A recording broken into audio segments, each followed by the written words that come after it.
So guys, सबसे पहले जो आपके एग्ज़ाम में, ठीक है, मतलब कि 4 से 5 क्वेश्चन आते हैं, तो उनमें से एक इम्पॉर्टेंट क्वेश्चन जो है वो देखने को बता देता हूँ। वो है तुलनात्मक राजनीति क्या है और इसके विभिन्न स्वरूप का वर्णन कीजिए। तो अगर आपके एग्ज़ाम में ये वाला क्वेश्चन आता है तो आपको वही लिखना है जो मैं आपको आज की वीडियो में बताऊँगा।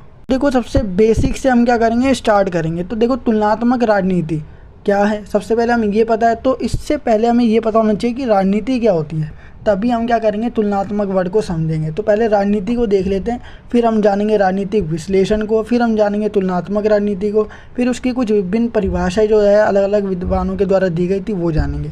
तो देखते हैं और शुरू करते हैं। राजनीति क्या है? देखो, राजनीति दो शब्दों का एक समूह है, मतलब दो शब्दों से मिलकर बना एक ग्रुप है। एक तरफ है राज तो दूसरी तरफ है नीति। तो देखो, राज प्लस नीति, ये दो शब्द हो गए। तो जिसमें राज का मतलब क्या होता है, शासन, और नीति का मतलब क्या होता है, उचित समय, ठीक है, सही समय और उचित स्थान, मतलब सही जगह पर उचित कार्य करने की कला। एक सही समय पर सही जगह पर एक अच्छा कार्य या फिर सही कार्य करने की कला को हम क्या कहते हैं, नीति कहते हैं। और बाकी अगर ये शासन से जोड़ दी जाए तो ये राजनीति कहलाती है। अर्थात नीति विशेष, मतलब विशेष नीति के द्वारा शासन करना या विशेष उद्देश्यों को प्राप्त करना, जो भी लक्ष्य है, उस स्पेशल जो एम होते हैं उसको प्राप्त करना, वही क्या कहलाता है, राजनीति कहलाता है। अब देखो, अरस्तु जो है ना, एक व्यक्ति है, विद्वान है। तो अरस्तु को राजनीतिक विज्ञान का जनक कहा जाता है, क्योंकि उन्होंने आदर्श राज्य, एक बढ़िया राज्य, गुलामी, क्रांतिकारी और क्रांति और शिक्षा, और साथ ही साथ नागरिकता, सरकार के स्वरूप और स्वर्णिम मध्य सिद्धांत और संविधान के सिद्धांत आदि विषयों पर और सोच पर, ठीक है, विस्तार से प्रकाश डाला है। बहुत ज़्यादा इन्होंने क्या करा है, प्रकाश डाला है इन सभी चीज़ों पर। आदर्श राज्य, गुलामी, शिक्षा और क्रांति, साथ ही साथ नागरिकता और सरकार के स्वरूप, इन सब पर क्या करा उन्होंने, बहुत ज़्यादा ही प्रकाश डाला है और उनको बहुत गहरे चिंतन के रूप में देखा है, ठीक है। अब देखो, इसके बाद हम बात करते हैं, राजनीति तो हमने जान लिया,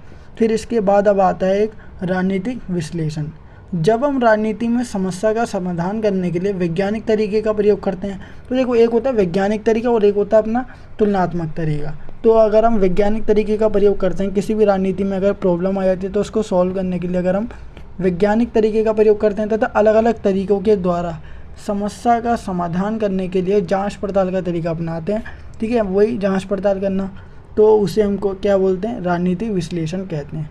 मतलब वो जांच पड़ताल राजनीति की समस्या से संबंधित होनी चाहिए और उसका समाधान अगर हम करते हैं जांच पड़ताल के द्वारा, तो उसे क्या बोलते हैं, राजनीतिक विश्लेषण कहते हैं। अब इसी के बाद अपना जो आता है तुलनात्मक राजनीति। तो देखो, तुलनात्मक राजनीति क्या होती है, बहुत ही ईजी वर्ड में ये लिखा हुआ है, तो आपको समझ आ ही जाएगा। तो देखते हैं और समझते हैं दोबारा। तुलनात्मक राजनीति, राजनीति विज्ञान की एक शाखा, एक क्या ही ब्रांच है और विधि है, मेथड भी है, जो तुलनात्मक अध्ययन पर आधारित है। मतलब ये क्या करती है, कंपैरिजन स्टडी के ऊपर बेस्ड है। इसमें क्या की जाती है, ऐसी स्टडी की जाती है जिसमें तुलना या कंपैरिजन किया जाता है, ठीक है। तुलनात्मक राजनीति में दो या दो से ज़्यादा, ठीक है, देशों की राजनीति की तुलना की जाती है या फिर एक ही देश की अलग अलग समय की राजनीति की तुलना की जाती है। जैसे कि 2005 की राजनीति की अगर हम बात करें और 2023 की राजनीति की बात करें, तो इस तरह की तुलना की जाती है भारत के अंतर्गत, ठीक है।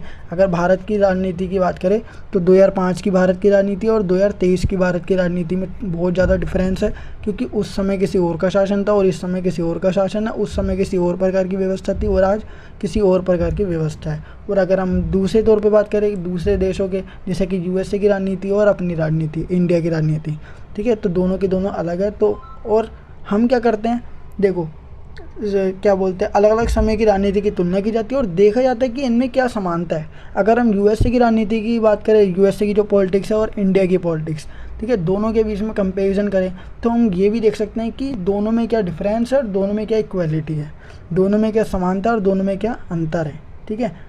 और साथ ही साथ देखें कि कौन सी जो है, किसके अंदर क्वालिटी ज़्यादा है, किसका जो मतलब कि जो नीति है या राजनीति है वो किसकी बढ़िया है और किसकी बेकार है। तो इस तरह भी हम क्या कर सकते हैं, कंपैरिजन कर सकते हैं। तो अब देखते हैं परिभाषा, तुलनात्मक राजनीति की क्या है परिभाषा, हम देखेंगे 3 से 4। तो देखते हैं, एडवर्ड फ्रीमैन के अनुसार क्या बोला गया है कि तुलनात्मक राजनीति राजनीतिक संस्थाओं और सरकारों के अलग अलग प्रकारों का एक तुलनात्मक विवेचन और विश्लेषण है। फिर आता है इसके बाद रॉल्फ ब्रायबंटी के अनुसार।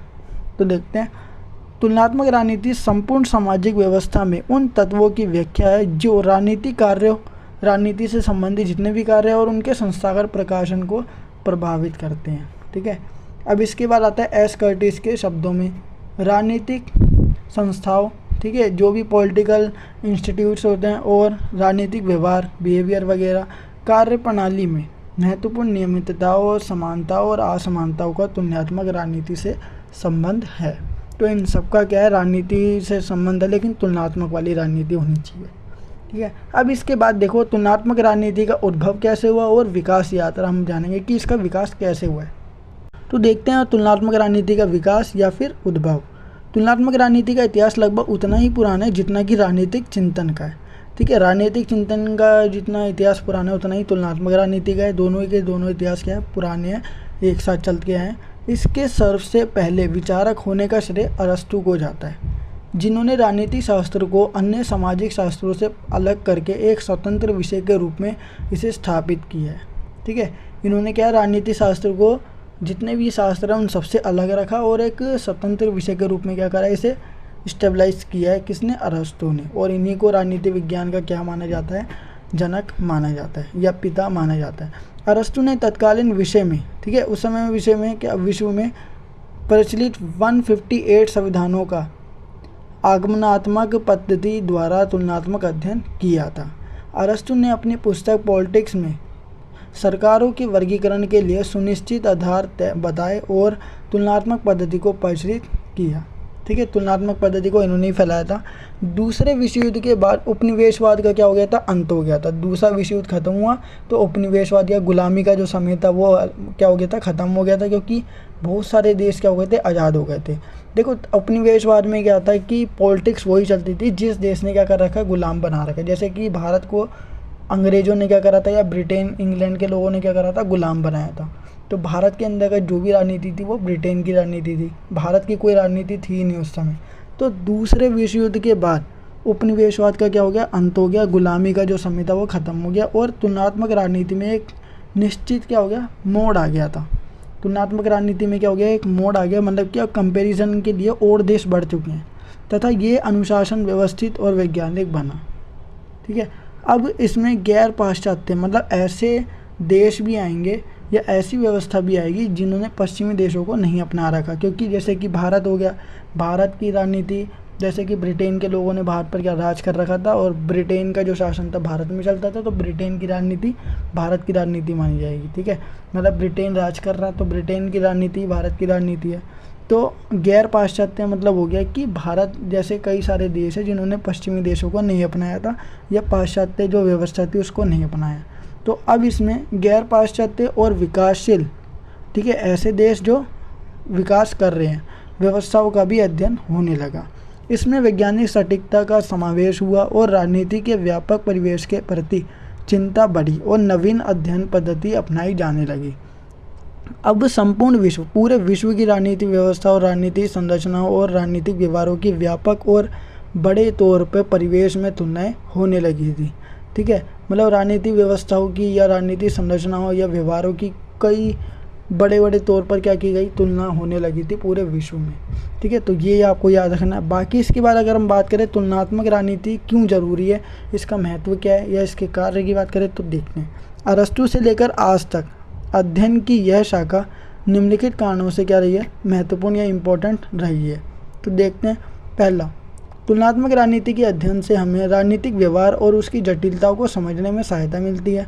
ठीक है, तुलनात्मक राजनीति से हमें क्या मिलेगा, राजनीतिक व्यवहार, राजनीति के मतलब इस देश के अंदर की राजनीति कैसी है और उस देश की राजनीति कैसी है और इसकी जटिलता, ठीक है, इसमें कौन कौन सी कठिनाइयाँ आ रही है, कौन कौन सी समस्या आ रही है, उसको समझने में भी सहायता मिलती है। इसके माध्यम से हमें राष्ट्रीय और अंतर्राष्ट्रीय राजनीति और राजनीतिक व्यवहार पर अच्छी समझ बन जाती है। ठीक है, तुलनात्मक राजनीति के थ्रू हम क्या कर सकते हैं, अपने देश की राजनीति को किसी दूसरे देश से कंपेयर कर सकते हैं और देख सकते हैं कि हमारे देश की राजनीति कितनी बुरी है और कितनी अच्छी है। ठीक है, किसी दूसरे देश से। तुलनात्मक राजनीति का अध्ययन राजनीति को एक, ठीक है, वैज्ञानिक अध्ययन बनाने में सहायक है। तुलनात्मक राजनीति के अध्ययन से वैज्ञानिक निष्कर्ष प्राप्त किए जा सकते हैं। तुलनात्मक राजनीति के अध्ययन के माध्यम से हम देश विशेष की संस्थाओं को अधिक गहराई से समझकर उपस्थित समस्याओं का हल ढूंढ सकते हैं। विदेशी राजनीतिक संस्थाओं और उनसे संबंधित राजनीति के अध्ययन से हमारा दृष्टिकोण व्यापक, तुलनात्मक और संतुलित बनता है। ठीक है, बहुत सिंपल लिखा हुआ है इसलिए मैं इसको एक्सप्लेन नहीं करूँगा, आपको समझ आ ही रहा होगा। जो किसी देश विशेष के संस्थाओं के अध्ययन के संदर्भ में विशेष महत्व रखता है। फिर इसके बाद आता है तुलनात्मक राजनीति का महत्व सिद्धांत और राजनीति में सिद्धांत निर्माण के दृष्टिकोण से भी उपयोगी है। राजनीति शास्त्र में प्राचीन काल से ही ऐसे सिद्धांत और सामान्य नियमों की खोज की जाती रही है जिसके माध्यम से अलग अलग समाजों के राजनीतिक व्यवहार को समझा जा सके। तुलनात्मक राजनीति के माध्यम से हम ये जान सकते हैं कि प्रचलित या पारंपरिक राजनीतिक वर्तमान परिवर्तित परिस्थितियों या फिर समस्याओं में किस सीमा तक उपयोगी है और अनुपयोगी सिद्ध हो सकता है। ठीक है, वो कहाँ तक लागू हो सकता है और कहाँ तक सही है, कहाँ तक वो जा सकता है, ये बात। फिर इसके बाद देखो इसके स्वरूप की बात करेंगे जिसके ऊपर क्वेश्चन आता है और ये भी मेन है। अगर आप अपने एग्ज़ाम में जो क्वेश्चन पूछा गया है तुलनात्मक राजनीति क्या है और उसकी प्रकृति या फिर स्वरूप बताइए, अगर आपने ये नहीं लिखा तो आपका जो क्वेश्चन का आंसर है वो अधूरा रह जाएगा। ठीक है, तो जैसा कि मैंने आपको बताया कि क्वेश्चन कैसा आएगा वैसे ही आपको क्या करना है, इसका जो सॉल्यूशन है वो लिखना है। तो देखो इसकी प्रकृति या फिर स्वरूप के संदर्भ में दो दृष्टिकोण पाए जाते हैं, दो इसमें क्या है परिप्रेक्ष्य पाए जाते हैं, दृष्टिकोण पाए जाते हैं। तो देखो पहला तुलनात्मक राजनीति वाले का लंबात्मक स्वरूप या प्रकृति। ठीक है, वर्टिकल की बात कर रहे हैं। तो देखो इस मत में विश्वास रखने वाले विचारकों के अनुसार तुलनात्मक राजनीति एक ही देश में स्थित अलग अलग स्तरों पर स्थापित सरकारों का विश्लेषण और अध्ययन है। ठीक है, इसमें क्या एक ही देश के अंदर जितनी भी चीज़ें स्थित है ना उनके बीच में तुलना की जाती है और उसके बीच में विश्लेषण किया जाता है। इसमें राष्ट्रीय, प्रांतीय, राष्ट्रीय हो गया पूरे देश की और राज्य प्रांतीय हो गया तथा स्थानीय, जो स्थानीय तौर पर होते हैं सरकारों की परस्पर तुलना को महत्व दिया जाता है। ठीक है, इसमें एक ही देश की बात होगी, किसी दूसरे देश की बात नहीं होगी। दूसरा तुलनात्मक राजनीति की क्षैतिज मतलब हॉरिजॉन्टल प्रकृति। ठीक है, नेचर बताना है। इस मत में विश्वास रखने वाले विचारकों के अनुसार तुलनात्मक राजनीति राष्ट्रीय सरकारों का क्षैतिज तुलनात्मक अध्ययन है। इस धारणा के अनुसार तुलना दो प्रकार से हो सकती है। प्रथम, एक ही देश में विद्यमान राष्ट्रीय सरकार की विभिन्न कालों के आधार पर, मतलब कि राष्ट्रीय सरकार है, केंद्रीय सरकार जैसे प्रधानमंत्री है। ठीक है, आज के प्रधानमंत्री की तुलना पिछले वाले प्रधानमंत्री की तुलना से की जा सकती है, तुलना की जाती है। ठीक है, और दूसरा विश्व में विद्यमान राष्ट्रीय सरकारों की तुलना हो सकती है, जैसे कि भारत के राष्ट्रपति की तुलना अमेरिका के राष्ट्रपति से करना। ठीक है, इस प्रकार क्या कर सकते हैं, तुलना की जा सकती है, या केंद्रीय सरकार की तुलना की जा सकती है आपस में। ठीक है, तो ये क्या अपनी तुलनात्मक जो राजनीति है उससे रिलेटेड बेसिक इन्फॉर्मेशन थी। और अगर इसके ऊपर क्वेश्चन आता है तुलनात्मक राजनीति क्या है, ठीक है, उसकी विशेषताएं बताइए या उसकी विभिन्न परिभाषा है और साथ ही साथ जो उसकी प्रकृति या स्वरूप है वो बताएं, तो आपको वही लिखना है जो मैंने आपको आज की वीडियो में बताया। अगर आपके एग्ज़ाम में यूरो केंद्रवाद से रिलेटेड कोई सा भी क्वेश्चन आए तो आपको वही लिखना है जो मैं आपको आज की वीडियो में बताने वाला हूँ। तो चलते हैं और शुरू करते हैं अपनी video. So without wasting time let's begin our video. तो गाइस जैसे कि आपको दिख रहा होगा स्क्रीन पर, ये अपना टॉपिक है यूरो केंद्रवाद, जिसमें हम इसकी हिस्ट्री वगैरह सब कुछ जो है वो जानेंगे इस वीडियो में, और इसका आज वर्तमान में क्या असर पड़ रहा है वो भी हम जानेंगे, क्या ये वर्तमान में प्रासंगिक है या नहीं है, इन सब के बारे में हम जानेंगे। ठीक है, तो देखते हैं और समझते हैं यूरो केंद्रवाद। तो देखो यूरो केंद्रवाद का मतलब होता है, इसमें यूरो जो वर्ड है वो यूरोप से रिलेटेड है, बाकी केंद्र मतलब यूरोप को क्या माना जाता है, केंद्र माना जाता है। यूरोप ही क्या है, सबसे बड़ा है। ठीक है, केंद्र का मतलब अगर हम पॉलिटिकल साइंस में पढ़े तो केंद्र का मतलब होता है जहाँ से सभी गतिविधियों या व्यवस्थाओं या फिर प्रणालियों को कंट्रोल में लाया जाता है। ठीक है, तो एक तरीके से जो कंट्रोलर होता है वो कौन है, यूरोप माना जाता है। ठीक है, पूरे विश्व में अगर हम देखें तो सभी देशों को कंट्रोल करने वाला या फिर सभी देशों पर जितनी भी व्यवस्था है या फिर उनका जन्म कहाँ से हुआ है, यूरोप से हुआ है। क्योंकि सारी चीज़ें क्या मानी जाती है कि जितने भी जन्म हुए हैं ना किसी भी व्यवस्था के या कोई भी व्यवस्था बनी है वो सारी कहाँ से आई है, यूरोप से आई है, ऐसा माना जाता था। तो देखते हैं और इसकी हिस्ट्री को समझते हैं। जैसे कि आपको पता ही है कि वैश्वीकरण के कारण भारत में बहुत सारे बदलाव हमें देखने को मिलते हैं। ठीक है, अगर हम भारत के तौर पे देखें तो वैश्वीकरण क्या करता है, भारत में बहुत सारे चेंजेस जो है वो ला चुका है। और अगर विश्व के तौर पे देखें तो वैश्वीकरण ने सभी देशों में या अधिकतर जहाँ पर वैश्वीकरण फैला हुआ है, या यही कह लो कि पूरे वर्ल्ड में ये फैला हुआ है, तो यहाँ ये क्या करता है, जहाँ भी वैश्वीकरण होगा तो वो क्या करेगा, उसकी जो भी व्यवस्था है उसको पूरी तरह से बदल के रख देगा। तो भारत की व्यवस्था पहले कुछ और थी और आज कुछ और है, ठीक है। क्यों? क्योंकि वो हमने क्या अपना रखा है, वैश्वीकरण। भारत के संस्कृति, ठीक है, पूरी तरह से क्या हो गया, बहुत ज़्यादा परिवर्तन आ चुका है। भारत की संस्कृति में पूरी तरह से बहुत ज़्यादा वो जो परिवर्तन है वो आ चुका है। तथा भारत के खान पान पहनावे में भी काफ़ी परिवर्तन आ चुका है, ठीक है। खान पान क्या है अपना बदल चुका है। जैसे कि अगर हम बात करें, जहाँ प्राचीन समय में भारतीय लोग इडली डोसा सांभर वड़ा और साथ ही साथ अन्य घरेलू उत्पाद का प्रयोग करते थे, और अब उसके स्थान पर भारतीय लोग घरेलू उत्पादों को छोड़कर अन्य देशों में किए गए उत्पादों पर निर्भर रहते हैं, ठीक है। पहले हम इडली डोसा सांभर वड़ा ये सब खाते थे, लेकिन अब क्या है, हम अमेरिका या फिर जो पश्चिमी देशों की देन है वाले उत्पाद खाते हैं, जैसे कि बर्गर हो गया, ठीक है, पिज़्ज़ा हो गया, ये सब खाते हैं हम, ठीक है। तो अब क्या है, हम अपनी प्राचीन जो खान पान की व्यवस्था थी या पहनावे को अगर लेके चलें, तो पहले हम क्या पहनते थे, पहले हम मतलब कि सिंपल जो क्या बोलते हैं ड्रेस होता है वो पहनते थे। लेकिन अब क्या है, अब हम जीन्स वगैरह या फिर जो भी चलते हैं ना, जो पश्चिमी देशों से आए हैं वो पहनते हैं अब, ठीक है। ब्लू जीन्स जो अमेरिका से आई थी तो उसका अब हम बहुत ज़्यादा यूज़ करते हैं। जब पूरे विश्व में औद्योगिकरण हुआ, ठीक है, औद्योगिकरण मतलब उद्योगों का विकास होना शुरू हुआ तथा औद्योगिक क्रांति सामने आई, ठीक है, मतलब उद्योगों का बहुत ज़्यादा यूज़ किया जाने लगा था और लोग बढ़ावा दे रहे थे इसको, इसलिए क्या हो गई, ये औद्योगिक क्रांति बन गई थी। तो यूरोपियन देशों ने संपूर्ण विश्व में अधिकतर देशों को गुलाम बनाना शुरू कर दिया। क्यों किया? देखो, यूरोपियन जो देश थे या कंट्रीज जो थे, उन्होंने जैसे ही औद्योगिकरण आया तो इन्होंने दूसरे देशों को गुलाम बनाना इसलिए शुरू करा ताकि उनको गुलाम देशों से कच्चा माल मिल सके, ठीक है। अब उनको कच्चा माल मिलेगा तभी तो वो क्या करेंगे, उसको उद्योगों में लगाएंगे, उद्योगों में लगा के उसी कच्चे माल को क्या करेंगे, वो तैयार माल में बदल देंगे और लाभ प्राप्त कर सकेंगे। तो देखो यही बताया गया। तो जब पूरे विश्व में औद्योगिकरण जो है वो हुआ था तथा औद्योगिक क्रांति सामने आई, तो यूरोपियन देशों ने संपूर्ण विश्व में अधिकतर देशों को गुलाम बनाना शुरू कर दिया ताकि उनको गुलाम देशों से कच्चा माल मिल सके तथा वह इन कच्चे माल का प्रयोग करके उनको तैयार माल में बदल सके और लाभ कमा सके। तो इसलिए उन्होंने क्या करा, कई सारे देशों को गुलाम बनाना शुरू कर दिया।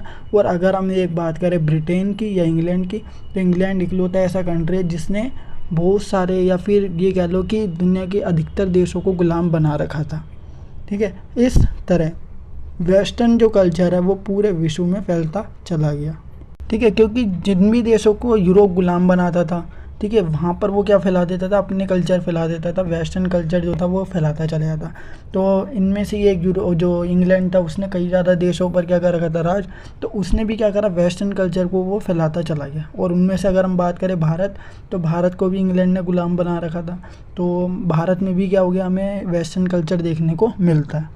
अब देखो यूरो केंद्रवाद, वही टॉपिक है, अब हम इसको जानेंगे। देखो, यूरो केंद्रवाद वह होता है जिसमें यूरोप को केंद्र में रखा जाता है, सारी गतिविधियाँ, व्यवस्था, प्रणालियाँ, नीति, नियम कहाँ से कंट्रोल में लाई जाती है, यूरोप में, ठीक है। यूरो केंद्रवाद वह पक्षपातपूर्ण विचारधारा है, मतलब ये पक्षपात पे डिपेंड करती है, जिसमें यूरोप को सारी अच्छी चीज़ों की जन्म स्थली माना जाता है। मतलब जितनी भी वर्ल्ड के अंदर अच्छी चीज़ें हैं ना, उनका जन्म कहाँ से हुआ है, यूरोप से हुआ है, ये माना जाता है। तथा हर चीज़ का यूरोप के नज़रिए से देखने की कोशिश की जाती है। हर चीज़ को अगर हम देखेंगे तो यूरोप के नज़रिए से देखेंगे कि यूरोप में क्या है और आज देश में क्या चल रहा है, ठीक है। अधिकांश स्थानों पर यह बताया जाता है कि लोकतंत्र यूरोपीय संस्कृति की देन है। जो भी डेमोक्रेसी वगैरह या लोकतंत्र है, जैसे कि आप सबको पता ही है कि लोकतंत्र माना जाता है जिसमें जनता को मतलब कि जनता के द्वारा क्या चलाया जाता है, शासन चलाया जाता है, ठीक है। जनता क्या करेगी, अपने पसंदीदा या प्रतिनिधि को चुनेगी और वही क्या करेगा, शासन करेगा। इसमें जनता के प्रति उत्तरदायी होती है सरकार, ठीक है। तो अगर जनता उनसे कुछ भी क्वेश्चन पूछती है सरकार से, तो सरकार को देना ही पड़ता है, क्योंकि सरकार किसने बनी है, जनता ने बनी है। तो लोकतंत्र जो है यूरोपीय संस्कृति की देन है। अन्य संस्कृतियों में लोकतंत्र बहुत पहले से पाया जाता है, ठीक है। अन्य संस्कृतियों में जो लोकतंत्र है बहुत पहले से पाया जाता है। पश्चिमी देशों में कई सारे देश आते हैं और उनमें से एक इंग्लैंड भी है, ठीक है। जैसा कि मैं आपको अभी बता रहा था, वही है जिसने ब्रिटेन, और जिसे ब्रिटेन के नाम से भी जाना जाता है। ब्रिटेन इकलौता ऐसा देश है जिसने 100 से भी ज़्यादा देशों को गुलाम बना रखा था और उनमें से एक भारत था। ठीक है, यूरोप के जैसे विकसित देशों ने जो क्या बोलते हैं उसे, विकसित देश वो होते हैं जिन्होंने अपना विकास कर लिया, और विकासशील देश वो हैं जो अपना विकास अभी कर रहे हैं। ठीक है, तो यूरोप के जैसे कई सारे ऐसे देश हैं जो विकसित हैं, उन्होंने भारत जैसे विकासशील देशों का काफ़ी शोषण किया था, क्योंकि उन्होंने विकासशील देशों को गुलाम बना रखा था और उनके संसाधनों का भी दुरुपयोग किया था। मतलब एक होता है संसाधनों को यूज़ करना, लेकिन जब यूरोप को पता है कि वो भारत में अगर आते हैं या फिर भारत जैसे छोटे मोटे जो देश थे विकासशील देश, अगर वहाँ पे वो आते हैं तो उनके संसाधनों का यूज़ कर लिया, वो तो चलो ठीक है, लेकिन उन्होंने संसाधनों का दुरुपयोग किया, मतलब अंधाधुंध उन्होंने संसाधनों का यूज़ किया, वो गलत है। ठीक है, वो दुरुपयोग है। तो यूरोपियन देशों के तहत ये कहा जाता है कि पश्चिमी देश व्यक्तिवाद, मतलब हर एक व्यक्ति को लेके चलता है, और स्वतंत्रता मतलब आज़ादी पर बल देता है ज़्यादा, तथा उनको महत्व देता है। और वहीं दूसरी ओर गैर पश्चिमी देश जैसे कि एशिया हो गया, अपने भारत भी इसी में ही आता है, अफ्रीका हो गया और लैटिन अमेरिका, ये ऐसे देश हैं जो विकासशील माने जाते हैं। ठीक है, आदि तानाशाही को बढ़ावा देते हैं। जो भी एशिया, अफ्रीका और लैटिन अमेरिका के अंदर देश आते हैं वो विकासशील देश आते हैं। ठीक है, मतलब जो आज़ाद हुए थे 1940 के दशक में, आदि तानाशाही को बढ़ावा देते हैं। तो ये कौन कहता है? यूरोपियन देश कहते हैं कि यूरोपियन देश क्या कहते हैं, हम तो आज़ादी को बढ़ावा देते हैं और साथ ही साथ हर एक व्यक्ति पर ध्यान देते हैं।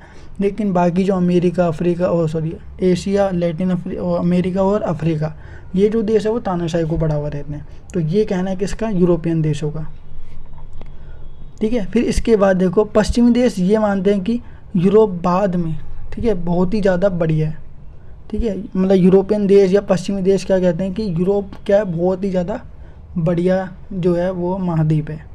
ऐसा इसलिए माना जाता है क्योंकि वो परिवर्तन पे ध्यान देता है, मतलब कि चेंजेस जो होते हैं ना उन पे ध्यान देता है कि हमें किस तरह का बदलाव करना चाहिए। अगर इस प्रकार की व्यवस्था से कुछ विकास नहीं हो रहा है तो हमें दूसरी प्रकार की जो व्यवस्था वो अपनानी चाहिए। और वहीं दूसरी ओर अगर देखें तो गैर पश्चिमीवादी जो समाज है, ये यूरोप कह रहा है, वो अपरिवर्तनशील माना जाता है, क्योंकि वो क्या करता है, पुरानी विचारधारा परंपराओं को भूलना ही नहीं चाहता, क्योंकि ये समाज में किसी प्रकार के बदलाव को स्वीकार नहीं करता, ये परंपरावादी तौर पर ही चलता है। तो इसके कारण इसका विकास नहीं हो सकता, ऐसा कौन कहता है? पश्चिमी देश कह रहे हैं। लेकिन हम अगर देखें तो आज अपना भारत, और भारत के साथ साथ अगर चीन वगैरह देखें, जो हमारे साथ ही आज़ाद हुए थे 1947 के बाद ही आज़ाद हुआ है चीन भी 49 में। ठीक है, जब उसने अपने जो दरवाजे थे वो बंद कर लिए थे और अपने देश के अंदर रहकर ही विकास करना शुरू कर दिया था। ठीक है, तो चीन और भी बहुत सारे कंट्री है, जैसे श्रीलंका हो गया, वो भी बाद में ही आज़ाद हुआ था। तो ये सारे जो देश है ना, ये क्या है, हमारे साथ ही आज़ाद हुए हैं और वो आज बढ़िया तौर पर क्या कर रहे हैं, विकास कर रहे हैं।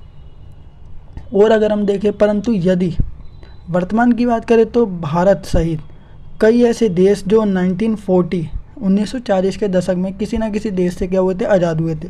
और उनमें भारत भी था, भारत भी आज़ाद हुआ था इंग्लैंड से। ठीक है, हुए थे। आज वे अपना विकास सही तौर पर कर रहे हैं और आज उनके देश की राजनीति, आर्थिक और सांस्कृतिक तौर पर क्या हो रहा है, विकास हो रहा है। हर तौर पे वो विकास कर रहे हैं, हर व्यवस्था को क्या कर रहे हैं, डेवलप करने की कोशिश कर रहे हैं। यूरो केंद्रवाद की अगर आप विशेषताएँ देखें तो जो हमने ऊपर पढ़ा वही है, बस इसको मैंने 3 पॉइंट्स में बताया। देखो, यूरो केंद्रवाद में यूरोप को केंद्र में रखा जाता है, सारी गतिविधियाँ यूरोप से ही कंट्रोल की जाती है, ऐसा माना जाता है। जो भी अच्छी गतिविधियाँ है वो कहाँ से जन्मी है, यूरोप से। यूरो केंद्रवाद में यूरोप को सर्वोच्च माना जाता है, सबसे बड़ा माना जाता है। ठीक है, एक तरीके से प्रभावी रूप इसी का ही है। यूरो केंद्रवाद में यूरोप को सभी व्यवस्था का जनक माना जाता है, जो भी अच्छी व्यवस्था है।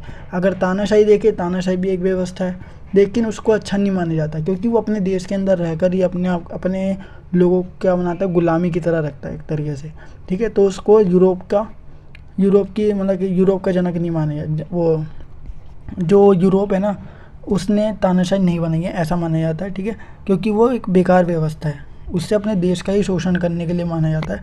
तो इसलिए यूरो केंद्रवाद के अंदर वही व्यवस्था शामिल होती है जो अच्छी मानी जाती है।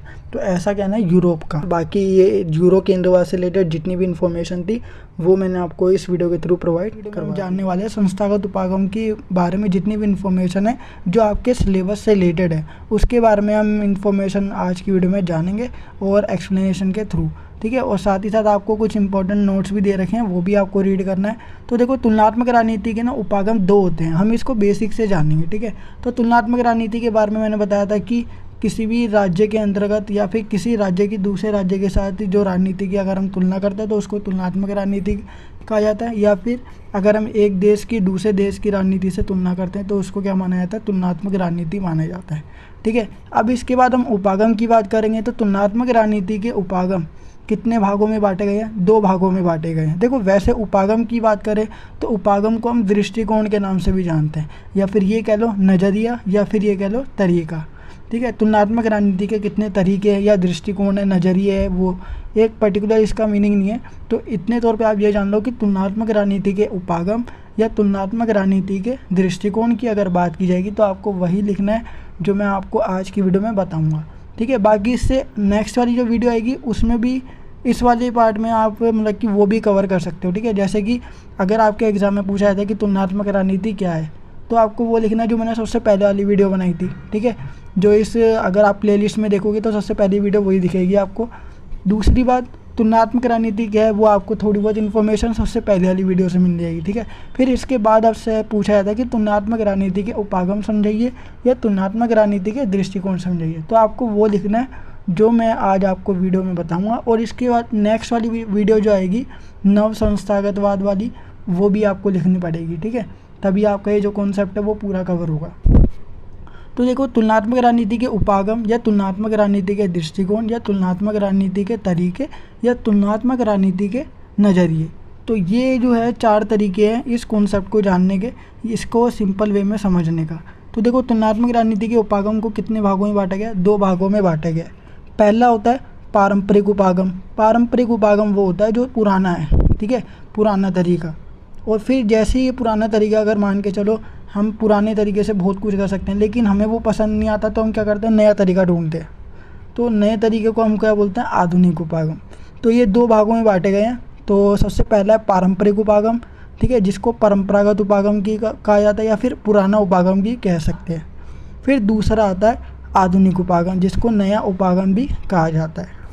तो पारंपरिक उपागम क्या है उसके बारे में हम जान लेते हैं। देखो, ये पारंपरिक उपागम के अंतर्गत अगर मैं पूरा निचोड़ बताऊं तो इसमें सीधी सी बात किसकी की जाती है, ये पूरा का पूरा सरकार या सरकारी जो सरकारी जो कार्य प्रणाली होती है या प्रणाली व्यवस्था होती है या फिर साथ ही साथ ये कह लो संस्थाएँ होती है, उनसे संबंधित होता है, ठीक है। परंपरागत या फिर पारंपरिक उपागम जो होता है ये पूरा सरकार से या कानून से संबंधित है और ये इतिहास पर ज़्यादा ध्यान देता है।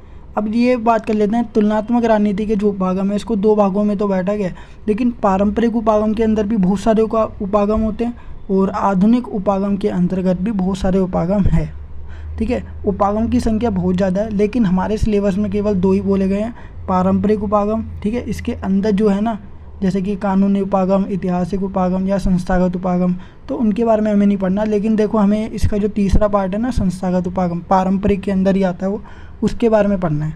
तो देखो, पहले जो स्क्रीन पे आपको नोट्स दे रखे हैं वो मैं समझा देता हूँ।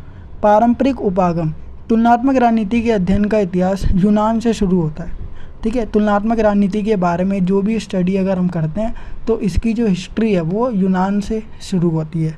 और अरस्तु को तुलनात्मक राजनीति के अध्ययन के परंपरागत उपागम का जनक माना जाता है, ठीक है। मतलब परंपरागत या पारंपरिक उपागम का जो जनक है तुलनात्मक राजनीति के अंदर जो आता है, उसका जनक किसको माना जाता है? अरस्तु को माना जाता है। सबसे पहले अरस्तु ने ही 158 देशों के संविधानों को या संविधानों का विश्लेषणात्मक अध्ययन करके अपनी प्रसिद्ध पुस्तक पॉलिटिक्स की रचना की थी। सबसे पहले अरस्तु ही थे जिन्होंने 158 देशों के संविधान की जांच पड़ताल की, उसकी स्टडी करी, फिर उसके बाद उसे अपनी एक प्रसिद्ध पुस्तक पॉलिटिक्स के अंदर लिख दिया और उसकी रचना कर दी, पॉलिटिक्स की बुक की, ठीक है।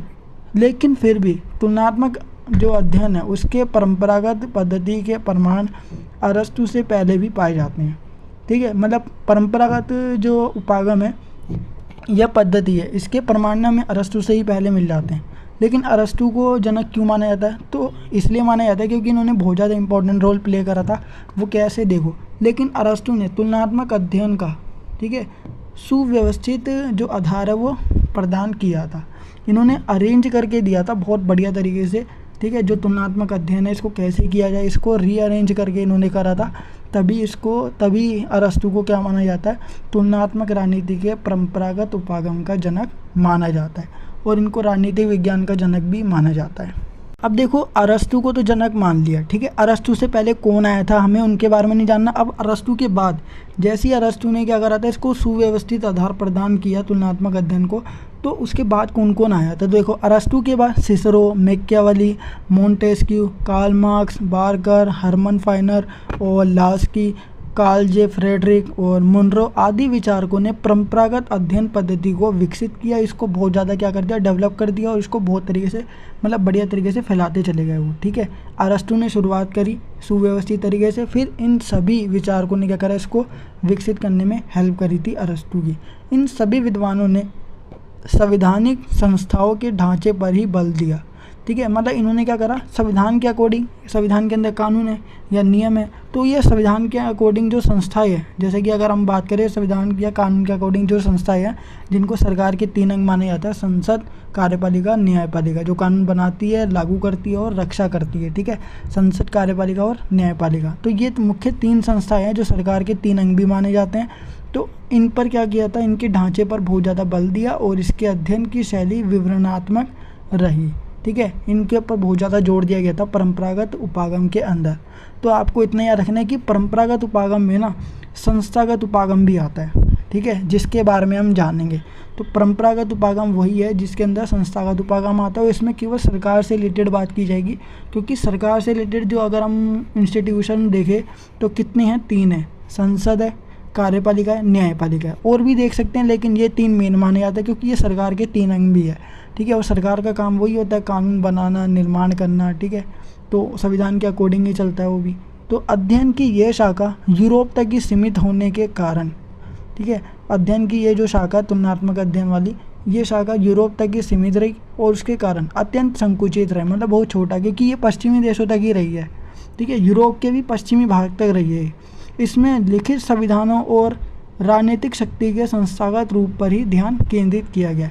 बहुत छोटा सा कॉन्सेप्ट है, क्योंकि इसमें केवल राजनीतिक शक्ति के अंदर, देखो इसमें किसी भी चीज़ पे ध्यान नहीं दिया जाता, ना समाज पे, ना अर्थव्यवस्था पे, बस इसमें ध्यान दिया जाता है तो केवल एक पर, वो भी किस पर, संविधान के अकॉर्डिंग, और राजनीतिक शक्ति जो केवल कानून के अंतर्गत आती है, या जो भी सरकारी कार्रवाई होती है उससे रिलेटेड होता है। बाकी अर्थव्यवस्था या फिर समाज की इसमें कोई बात नहीं की जाती, ठीक है। तो संस्था जो वही काम करती है, देखो संस्था के बहुत सारे काम हो सकते हैं, लेकिन वो वही कार्य करेगी जो संविधान से रिलेटेड होगा या कानून से संबंधित होगा, ठीक है, क्योंकि इसमें सरकार को सबसे ज़्यादा सर्वोच्च माना जाता है परंपरागत उपागम में, ठीक है। अध्ययन की ये शाखा यूरोप तक ही सीमित होने के कारण अत्यंत संकुचित रही, बहुत छोटी रही, ठीक है, बहुत छोटा सा कॉन्सेप्ट रहा। इसमें मुख्यतः मेन तौर पर लिखित संविधानों, जो ऐसे संविधान जो लिखे हुए हैं, और राजनीतिक शक्ति के संस्थागत रूप पर ही ध्यान दिया जाता है, फोकस किया जाता है।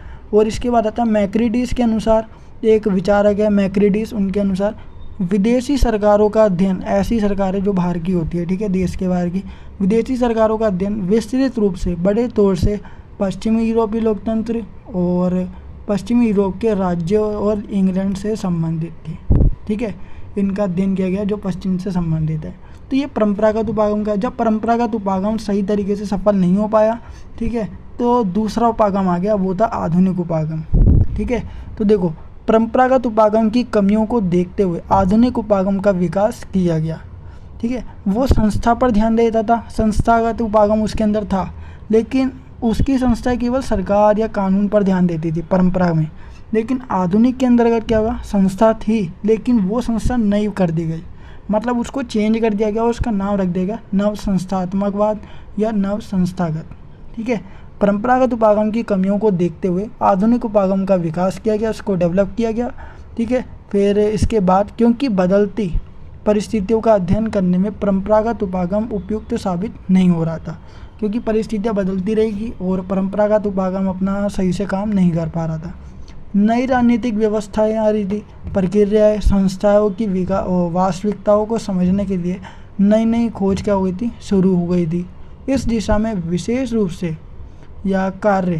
रूप कार्य दूसरे विश्व युद्ध की समाप्ति के बाद हुआ। ठीक है, जैसे ही दूसरा विश्व युद्ध खत्म हो गया तो उसके बाद क्या हुआ, नए कार्य शुरू हो गए, जब विश्व पटल पर एशिया, अफ्रीका और लैटिन अमेरिका के देश अपनी उपस्थिति दर्ज करवाने लगे।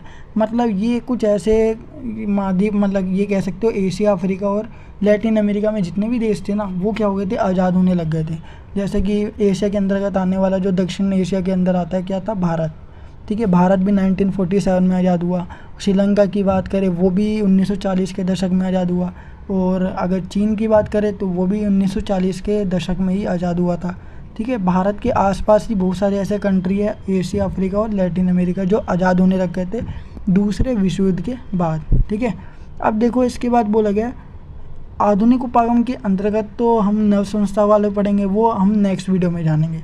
तो इसमें हम जानेंगे पारंपरिक उपागम के अंतर्गत जो संस्थागत या संस्थात्मक उपागम है उसके बारे में हम जान रहे हैं। ठीक है, तो पारंपरिक के अंदर ही आता है संस्थागत या संस्थात्मक उपागम। तो देखते हैं और समझते हैं इसे। संस्थागत उपागम को संस्थात्मक उपागम भी कहा जाता है। संस्थागत उपागम की शुरुआत 1920 के दशक से मानी जाती है। देखो 1920 के दशक में क्या चल रहा था अपना, परंपरागत, क्योंकि दूसरे विश्व युद्ध में क्या आया था, आधुनिक उपागम आया था और दूसरा विश्व युद्ध बाद में हुआ था।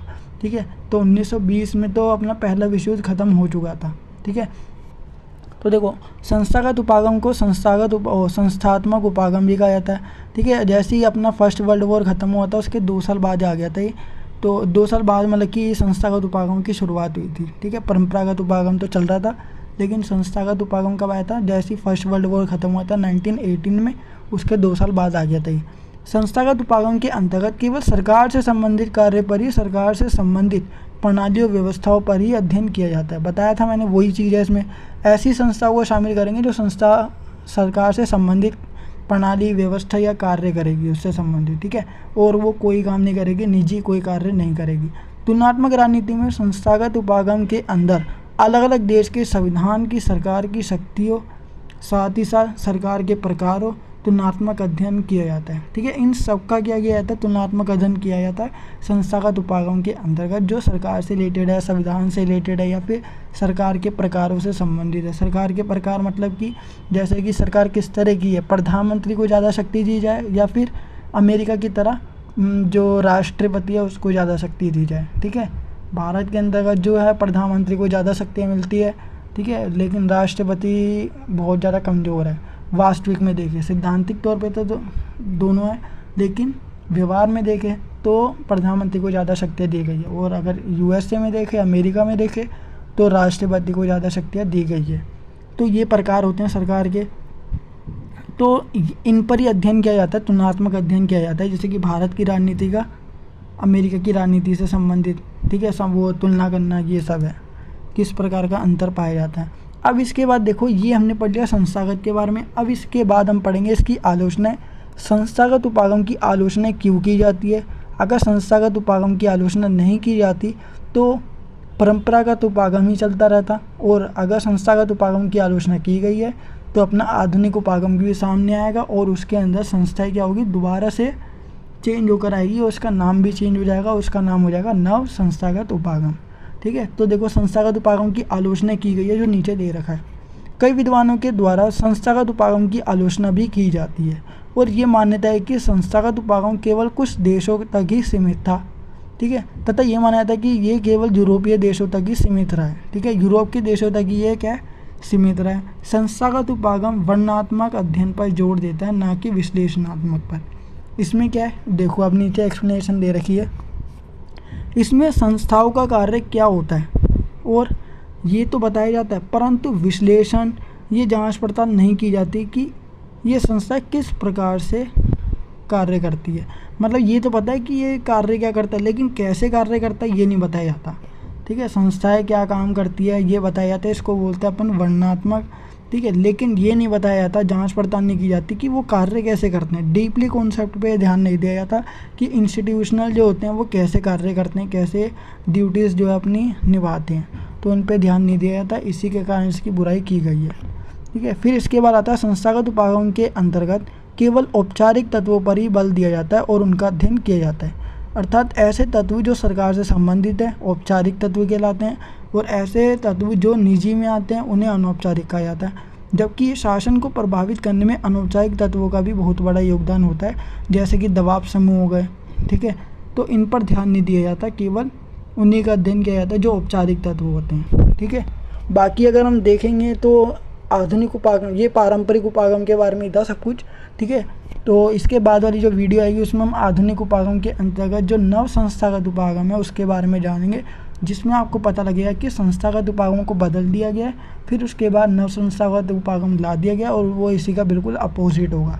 इसमें जिन चीज़ों की बुराई की गई है उन्हीं चीज़ों को उसमें लाया गया है, ठीक है।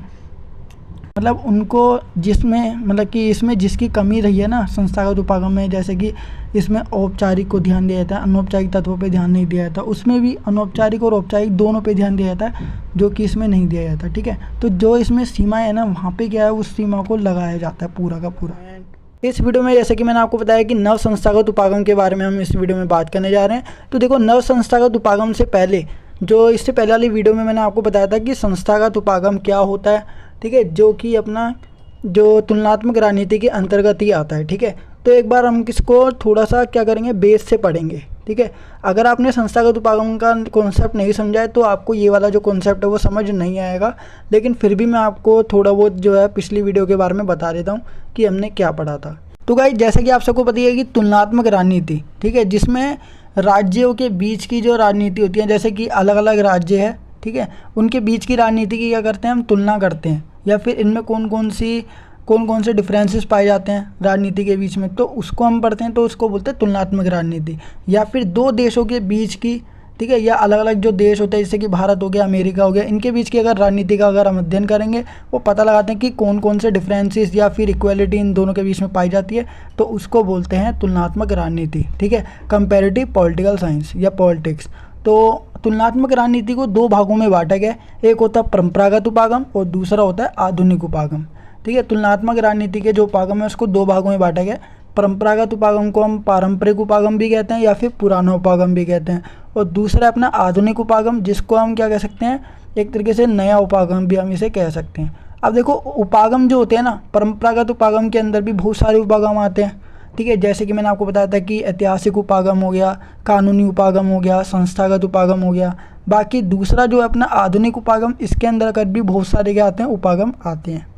तो देखो, पारंपरिक उपागम के बारे में हमने जो पिछली वीडियो थी उसमें जान लिया था। पारंपरिक उपागम जो होता ना वो पहले आया था, फिर उसके बाद जब पारंपरिक उपागम के अंतर्गत बहुत सारी कमियां निकाली गई, आलोचना की गई इसकी, तो उसके बाद क्या करा गया, एक नया उपागम आ गया। उपागम को अगर हम बेसिक तौर पे जाने तो इसका मतलब होता है नज़रिया या फिर तरीका, या इसका दूसरा नाम है दृष्टिकोण, ठीक है। तो परंपरागत उपागम के अंदर बहुत सारी कमियां निकाली गई और इसकी बुराइयां की गई अलग अलग विचारकों के द्वारा, ठीक है। क्योंकि ये जो था ना परंपरागत उपागम, इसके अंतर्गत केवल सरकारी कार्य से संबंधित या प्रणाली व्यवस्था से संबंधित बात या अध्ययन की जाती थी, तो जिसके कारण इसको क्या करा, एक सीमा तक ही लागू किया जाता था, मतलब एक सीमा तक ही रहता था, कार्य करता था परंपरागत उपागम। फिर उसके बाद क्या करा, जब इसमें कुछ कमियां आलोचना की गई इसकी, तो इसके बाद आधुनिक उपागम को लाया गया। मतलब कि जो कमियां परंपरागत उपागम में थी उस कमियों को दूर करने के लिए आधुनिक उपागम बनाया गया था, जो कि दूसरे विश्व युद्ध के बाद सामने आया, ठीक है। अब देखो, आधुनिक उपागम के अंतर्गत ना परंपरागत में क्या था कि संस्थागत उपागम भी आता है, ठीक है, जो केवल ऐसी संस्थाएं होती है जो सरकार से संबंधित कार्य करती है या उनका अध्ययन करती है, जैसे कि संसद हो गया, कार्यपालिका हो गया, न्यायपालिका हो गया, ठीक है। ये कुछ ऐसी संस्थाएं हैं जो सरकार के अंडर में रहकर ही कार्य करती है। जैसे कि संसद का काम क्या होता है, जो भी कानून होगा उसको बनाना। कार्यपालिका क्या करेगी, अगर मेजर तौर पे मैं बताऊं तो यही कार्य करती है संसद, कि वो किसी भी कानून को बनाती है, ठीक है, क्योंकि उसके पास दो सदन है, लोकसभा राज्यसभा, तो उसके अंतर्गत क्या करती है, वो कोई कानून का निर्माण करती है। फिर उस कानून को लागू करने का काम कार्यपालिका या मंत्रियों के द्वारा या नौकरशाही के द्वारा किया जाता है। फिर उस कानून को जो लागू हो चुका है, पूरे देश में फैल चुका है, या राज्य में फैल चुका है, या फिर क्षेत्र में फैल चुका है, या फिर किसी ब्लॉक में फैल चुका है, तो उसकी रक्षा करने का कार्य न्यायपालिका को दिया जाता है। तो ये जो है ना परंपरागत उपागम के अंतर्गत आते हैं, ठीक है। संस्थागत उपागम है, फिर इसके बाद अगर हम बात करें जब इसमें कुछ आलोचनाएं निकाली गई तो आधुनिक उपागम सामने आ गया। आधुनिक उपागम के अंतर्गत क्या है, यही संस्थागत उपागम जो सरकार के अंडर में काम करते थे, अब इनको क्या कर दिया गया, बदल दिया गया।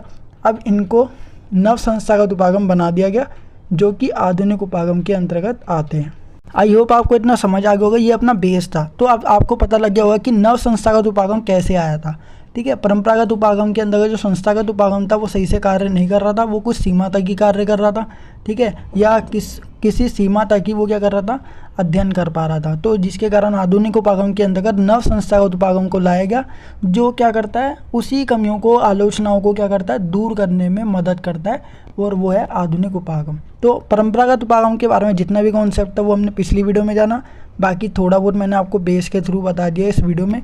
और बाकी अगर आप डिटेल में जानना चाहते हो तो प्लेलिस्ट आप चेक कर सकते हो, इस जो सब्जेक्ट की जो प्लेलिस्ट है उसमें। ठीक है, तो दूसरा है आधुनिक उपागम। तो देखो एक बार हम इसको रीड करेंगे जो नोट्स आपकी स्क्रीन पर है। तुलनात्मक रणनीति को दो भागों में बांटा गया है, पहला परंपरागत उपागम और दूसरा आधुनिक उपागम। ठीक है, ये तो हमने पहले भी जान लिया था। परंपरागत उपागम में और आधुनिक उपागम में कई सारे उपागम आते हैं। ठीक है, परंपरागत उपागम में कानून का अध्ययन किया जाता है तथा कानून के साथ साथ कुछ सरकार से संबंधित संस्थाएं होती है जो संस्थागत उपागम के अंतर्गत आती है, परंपरागत में उनका भी अध्ययन किया जाता है। जैसे कि मैंने आपको बताया था कि परंपरागत में कानून के साथ साथ सरकार की जो संस्थाएं होती है, सरकार से संबंधित जितनी भी गतिविधियाँ, कार्य प्रणाली वगैरह होती है, वो उसका अध्ययन किया जाता है। जैसे कि संसद, कार्यपालिका और न्यायपालिका आदि, इनका अध्ययन परंपरागत उपागम के अंतर्गत किया जाता है। परंतु जब आधुनिक उपागम आया तो परंपरागत उपागम का महत्व समाप्त हो गया था। दूसरे विश्व युद्ध के बाद जो आधुनिक उपागम का क्या हो गया था, विकास होना शुरू हुआ। वैसे वैसे क्या हुआ, जैसे जैसे समय आगे बीतता गया तो परंपरागत उपागम का महत्व क्या हो गया था, समाप्त हो गया था। फिर इसके बाद आधुनिक उपागम के अंतर्गत नव संस्थागत उपागम को भी शामिल किया गया है। ठीक है, वही संस्थाएं जो परंपरागत में थी उनको थोड़ा सा चेंज कर दिया गया है, उनके कार्यों में थोड़ा सा परिवर्तन कर दिया गया है। इसकी उत्पत्ति संयुक्त राज्य अमेरिका या फिर यूएसए में हुई थी। ठीक है, जो नव संस्थागत उपागम है या आधुनिक उपागम है, इसकी उत्पत्ति कहाँ पर हुई थी, यूएसए में।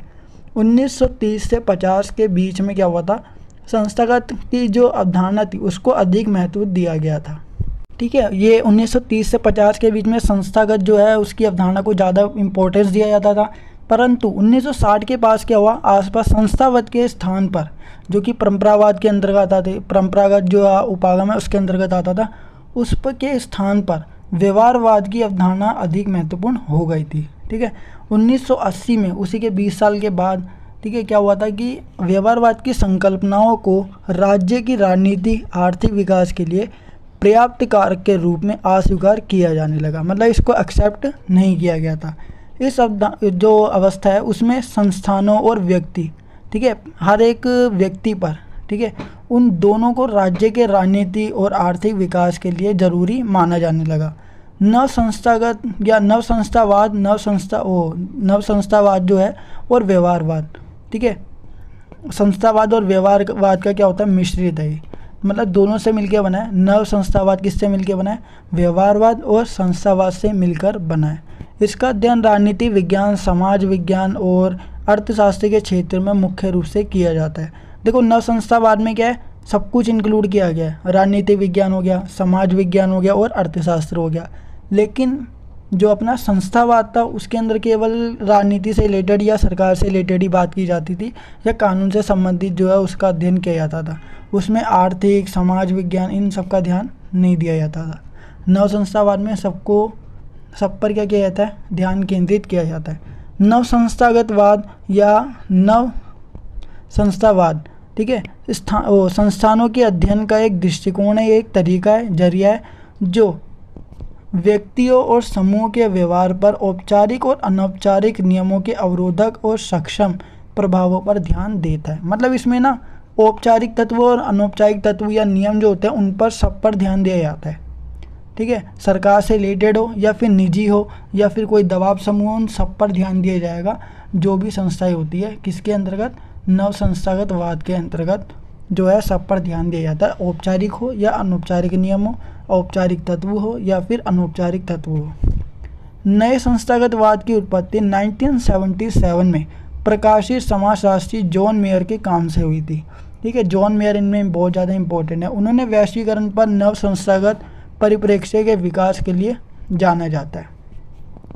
नव संस्थावाद, जिसे नया संस्थागतवाद भी कहा जाता है, संयुक्त राज्य अमेरिका में राजनीति विज्ञान जो है, मतलब कि यूएसए के अंदर जो भी पॉलिटिकल साइंस है और इकोनॉमिक्स हो गया, संगठनात्मक व्यवहार हो गया और समाजशास्त्र के अध्ययन में पद्धतिगत दृष्टिकोण जो ये पता लगाता है कि संस्थागत संरचनाएं, नियम, मानदंड और संस्कृतियाँ विकल्पों को कैसे बाधित या परेशानियाँ पहुँचाती है। ठीक है, ये जो है छोटी सी इन्फॉर्मेशन थी नव संस्थागतवाद या फिर नव संस्थावाद से भी कह सकते हो। वो अपना है methods and approaches in comparative political analysis. तो इसके अंदर एक इम्पॉर्टेंट टॉपिक जो आपके एग्जाम में कई बार पूछा जाता है और इस बार भी वो आने के चांसेस है, तो वो टॉपिक है अपना प्रणाली उपागम, जिसको हम पद्धति उपागम या व्यवस्था उपागम के नाम से भी जानते हैं। वैसे अगर आप अपनी बुक के अंदर यूनिट देखोगे तो उसके अंदर प्रणाली उपागम के नाम से इसे मेंशन किया गया, लेकिन हम इसको मतलब इसके जितने भी नाम है उसके नाम से हम जानकर फिर इसके बाद हमारा जो कॉन्सेप्ट है, अगर किसी भी वर्ड में पूछा जाता है जैसे कि पद्धति उपागम क्या होता है, तो भी आपको वही लिखना है जो प्रणाली उपागम के बारे में, या फिर व्यवस्था उपागम क्या है तब भी आपको प्रणाली उपागम के बारे में ही लिखना है। मतलब प्रणाली उपागम को पद्धति उपागम और व्यवस्था उपागम के नाम से भी जाना जाता है। ठीक है, तीनों का मतलब एक ही है। तो देखो अब प्रणाली उपागम होता क्या है, जैसे कि आप सबको पता ही है कि हम 2 से 3 वीडियो में बात कर चुके हैं। तुलनात्मक राजनीति के अंतर्गत उपागम को 2 भागों में बांटा गया था। ठीक है, पहला जो है पारंपरिक उपागम, जिसके अंतर्गत भी कई सारे उपागम आते हैं, और दूसरा है अपना आधुनिक उपागम, जिसके अंतर्गत भी बहुत सारे उपागम आते हैं। तो देखो पारंपरिक उपागम जो था वो सबसे पहले आया था। ठीक है, जिसके अंतर्गत कई सारे उपागम आते हैं। जब पारंपरिक उपागम फेल हो गया या फिर उसकी बुराई की गई थी, तो फिर दूसरा उपागम सामने आया था जिसको आधुनिक उपागम के नाम से जाना जाता है। ठीक है, तो पारंपरिक उपागम में जैसे कि संस्थावाद के बारे में हमने पढ़ा था, जैसी संस्थावाद की जो उपागम थे वो फेल हो गए या फिर उसमें वो बुराइयाँ आने लग गई, विद्वानों या फिर विचारकों ने उसकी बुराइयाँ की, तो फिर आधुनिक उपागम के अंतर्गत नव संस्थावाद जो उपागम है वो आया था। तो ऐसी हम प्रणाली उपागम के बारे में भी जानेंगे। प्रणाली उपागम जो है वो आधुनिक उपागम के अंतर्गत आता है। ठीक है, तो हम जान रहे हैं कि इस वीडियो में हम जानेंगे प्रणाली उपागम, पद्धति उपागम या फिर व्यवस्था उपागम, जो कि आधुनिक उपागम के अंतर्गत आता है। ठीक है, तो देखते हैं और शुरू करते हैं अपनी वीडियो। तो देखो तुलनात्मक राजनीति के अंतर्गत 2 उपागम जो मैंने बताए थे, पारंपरिक और आधुनिक होते हैं। आधुनिक उपागम के अंतर्गत आने वाला एक उपागम प्रणाली उपागम भी है, जिसे आधुनिक उपागम के अंतर्गत बहुत ही ज़्यादा महत्वपूर्ण स्थान दिया गया। मतलब सबसे इम्पोर्टेंट जो है अपना फीचर या फिर अप्रोच माना जाता है ये। और एक और गाइस की जैसे कि आप सबको पता है कि उपागम को हम दृष्टिकोण भी कहते हैं, तो प्रणाली दृष्टिकोण के नाम से भी हम इसे पुकार सकते हैं, और पद्धति दृष्टिकोण या फिर व्यवस्था दृष्टिकोण है उसके नाम से भी इसे हम पुकार सकते हैं। मतलब उपागम की जगह हम दृष्टिकोण भी लगा सकते हैं। ठीक है, तो आधुनिक उपागम के अंतर्गत आने वाला एक उपागम कौन सा है, प्रणाली उपागम या फिर प्रणाली दृष्टिकोण। तो इसको सबसे ज़्यादा इम्पोर्टेंस भी दी जाती है इसके अंतर्गत, और ये कैसे आया था उसके बारे में मैं आपको वही बताऊंगा। तो देखो प्रणाली उपागम के अंतर्गत राजनीति से संबंधित प्रक्रिया, जो भी पॉलिटिकल प्रोसेस होते हैं या पॉलिटिकल से रिलेटेड जितने भी क्या होते हैं प्रोसेस होते हैं, उनको राजनीतिक प्रणाली के रूप में समझा जा सकता है। ठीक है, उनको हम क्या करते हैं एक प्रणाली के रूप में समझने की कोशिश करते हैं, जितने भी पॉलिटिकल से रिलेटेड प्रोसेस होते हैं या प्रक्रिया होती है उनको। ठीक है, तो राजनीतिक प्रणाली को सही से समझने के लिए राजनीति से संबंधित प्रक्रिया जो होती है उनको अपनाया जाता है। ठीक है, राजनीति से संबंधित जो प्रक्रिया होती है उनको राजनीतिक प्रणाली के रूप में समझा जा सकता है। तो एक तरीके से ये कह लो। और फिर उसके बाद देखो अब पूछा गया प्रणाली उपागम को पद्धति उपागम या फिर व्यवस्था उपागम के नाम से भी जाना जाता है, जैसे कि मैंने आपको ये भी बताया था। फिर इसके बाद आता है अपना प्रणाली उपागम को पद्धति उपागम या फिर व्यवस्था उपागम के नाम से आना चाहिए, हमने पढ़ लिया। अब इसके बाद बताया गया राजनीति विज्ञान में, पॉलिटिकल अगर साइंस में हम देखें तो तुलनात्मक राजनीति में परंपरागत उपागम की आलोचना के कारण प्रणाली उपागम की उत्पत्ति हुई थी। मतलब प्रणाली जो उपागम है वो कैसे आया, देखो जैसे कि आप सबको पता है कि आधुनिक उपागम के अंतर्गत क्या आता है, प्रणाली उपागम आता है। ठीक है, और आधुनिक उपागम कैसे आया था, जब परंपरागत या पारंपरिक उपागम की बुराई की गई थी, जब वो फेल हो गया था और कई सारे विचारकों ने इसकी क्या करी, बुराई करी, फिर इसके बाद आया अपना आधुनिक उपागम, जिसके अंतर्गत आता है एक प्रणाली उपागम। तो प्रणाली उपागम की जो शुरुआत है या उत्पत्ति है कैसे हुई थी, परंपरागत उपागम की बुराई के कारण हुई थी। ठीक है, फिर इसके बाद आता है प्रणाली उपागम की उत्पत्ति जर्मन जीव वैज्ञानिक लुडविग वॉन बर्टलॉन्फी से मानी जाती है। मतलब बर्टलॉन्फी जो है ना, इसका मतलब कि पूरा नाम क्या है अपना, लुडविग वॉन बर्टलॉन्फी। वैसे इनको बर्टलॉन्फी के नाम से भी जाना जाता है और इनका पूरा नाम लुडविग वॉन बर्टलॉन्फी है। तो प्रणाली उपागम की जो उत्पत्ति है या फिर राजनीतिक प्रणाली उपागम की जो उत्पत्ति है वो जर्मन जीव वैज्ञानिक लुडविग वॉन बर्टलॉन्फी, जिन्हें हम बर्टलॉन्फी के नाम से भी जानते हैं, उनसे मानी जाती है। तो अब इसकी विशेषताओं के बारे में हम जानेंगे जो कि बहुत ही ज़्यादा इम्पोर्टेंट है। और देखते हैं, एक प्रणाली के अंतर्गत कई सारी छोटी छोटी प्रणालियाँ होती है। जैसे कि आप सबको पता है कि प्रणाली की विशेषता क्या है, एक प्रणाली है उसके अंतर्गत कई सारी छोटी छोटी क्या होती है, प्रणालियाँ होती है। आधुनिक युग में, इस युग में क्या है, पद्धति शब्द का प्रयोग बहुत ही अधिक होने लगा है। पद्धति की धारणा को प्राकृतिक विज्ञान मतलब नेचुरल साइंस से लिया जाता है या फिर लिया गया है। राजनीतिक अध्ययनों में राजनीतिक पद्धति को एक व्यवस्था की उपव्यवस्था के रूप में देखा जाता है। मतलब देखो, राजनीति की अगर हम देखते हैं, राजनीति के अंदर या पॉलिटिकल की अगर हम स्टडी करते हैं तो उसके अंदर ना जो भी राजनीतिक पद्धति होती है या प्रणाली होती है या व्यवस्था होती है उसको एक उपव्यवस्था के रूप में देखा जाता है। ठीक है, मतलब छोटी छोटी व्यवस्था होती है उसके रूप में देखा जाता है। फिर इसके बाद बोला गया राजनीतिक व्यवस्था कोई स्वतंत्र इकाई नहीं है। मतलब राजनीतिक प्रणाली जो है या पद्धति जो है वो कोई स्वतंत्र मतलब इंडिपेंडेंट जो यूनिट है वो नहीं है। ये समाज की अनेक छोटी छोटी व्यवस्थाओं जैसे कि आर्थिक, राजनीतिक, सांस्कृतिक और धार्मिक, इनमें से एक है। राजनीतिक व्यवस्था एक विशेष प्रकार की उपव्यवस्था है।